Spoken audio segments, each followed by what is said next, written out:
한국이 다시 한번 역사의 수면 위로 솟구쳤습니다. 이재명 대통령이 취임 직후 선보인 이 초고속 실용 드라이브와 균형 외교는 세계 강대국들의 주목을 한몸에 받고 있습니다.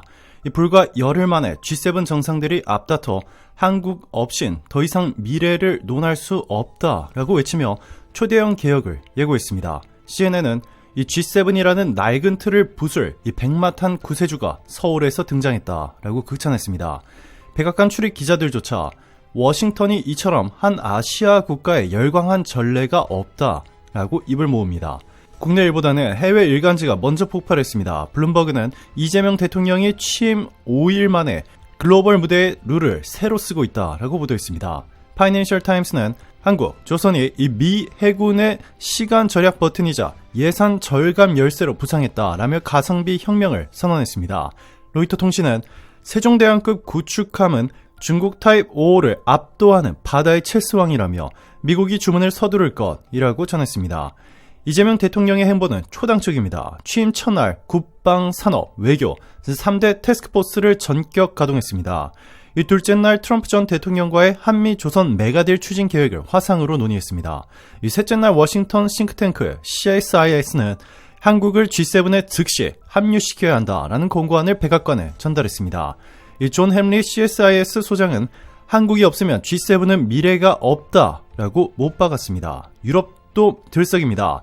영국 더 타임스는 한국은 팬데믹과 우크라이나 전쟁 이후 위기를 기회로 바꾼 유일한 국가라고 보도했습니다. 이 독일 슈피겔은 한국 방사는 라인강의 기적을 재현할 마력이라며 폴란드, 핀란드, 노르웨이 대규모 무기 구매를 앞다퉈 전했습니다.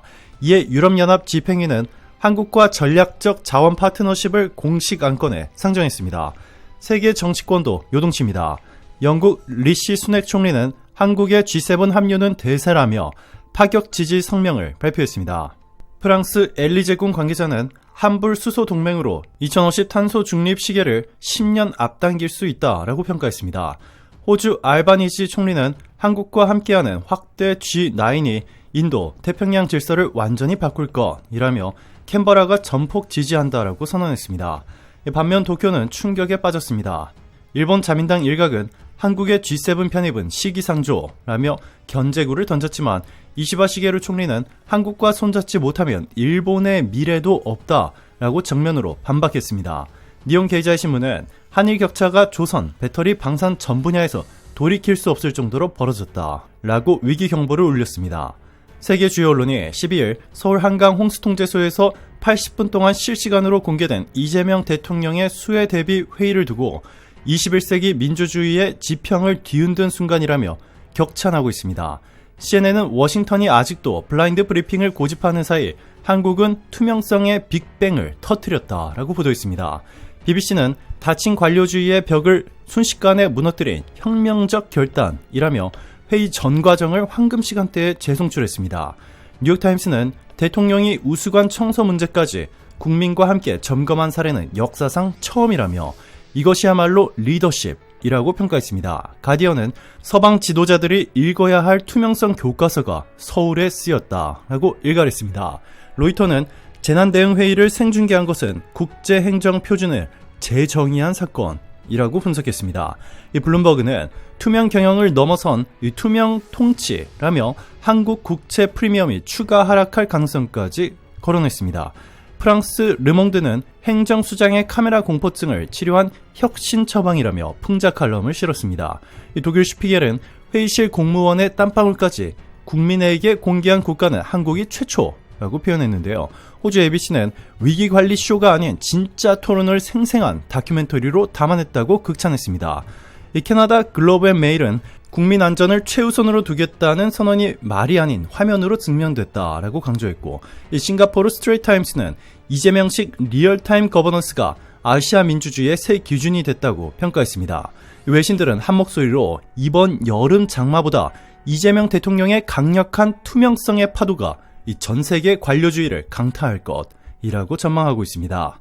경제계는 이미 폭발적입니다. 코스피는 취임 일주일 만에 300포인트 급등했습니다. 골드만삭스는 한국 증시가 향후 1년 내 G7 프리미엄을 선반영해 사상 최고치를 경신할 것이라고 예측했습니다.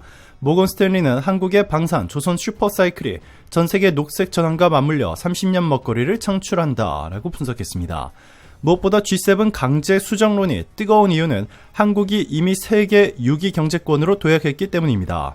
IMF는 한국 GDP가 2030년 독일, 일본을 연속 추월할 수 있다고 전망했습니다. OECD는 한국 혁신 지수는 5년 연속 1위라고 발표했습니다. 월스트리트저널은 한국이 미국의 최대 기술 동맹이라고 단언했는데요. 이 국방, 에너지, 디지털 삼각 혁신은 이재명표 그랜드 플랜의 핵심입니다. 첫째, 조선업 슈퍼 클러스터로 미 해군 LNG 운반선과 차세대 스텔스함 200척을 동시 수주한다는 청사진이 공개됐습니다.